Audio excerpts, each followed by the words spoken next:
ఈ రోజు అయితే పాట అయితే పూర్తి అయిపోయింది. పాట అయిపోయినాక ఎంత రేట్లు పడి ఏంటని కస్టమర్లు కొన్నారు కదా, వాళ్ళు నోడుకొని ఆ రేట్లు ఎంత ఏంటని విందాం రండి.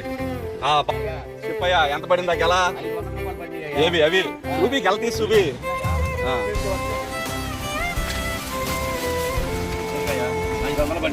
ఈ గెల 500 రూపాయలు.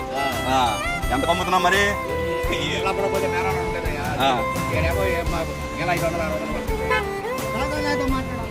ఎంత పడింది చెప్పు నువ్వు?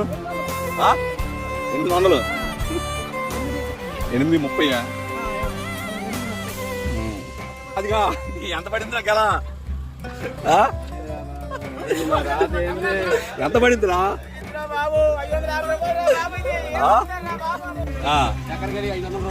ఇది కూడా ఎన్ని హస్తాలు వచ్చినాయి? హస్తం 100 రూపాయలు ఖరీదులు పడి. మరి ఎట్లా అమ్ముతున్నావు? అసలు కష్టం మీద అది కూడా కష్టమే. కొరకల్లు మాది. కొరకల్లు. పేరు నీ పేరు? కట్టిపోగు రవికుమార్. కట్టిపోగు రవికుమార్. ఓకే ఓకే బాబాయ్. చూసారుగా ఇవాళ రేట్లు ఇవి. ఇలా ఎలా అమ్మాలి ఏంటి? గెలలు చూస్తే మార్కెట్ లో లేవు. జనాలు అయితే పోటీ పడుతున్నారు. ఏదో ఒకటి రొటేషన్ వ్యాపారం చేయాలని ఆత్రంతోనే. గెలలు చూసారుగా రేట్లు ఎట్లా పడుతున్నాయో. ఒకసారి ఆలోచించి కొనేవాళ్ళు కూడా మా పైన దయ్యుంచి ఏ రేటు కొంటున్నాం, మీరు ఏ రేటు పడుతున్నారో ఒకసారి ఆలోచించండి. ఓకేనా? బాయ్.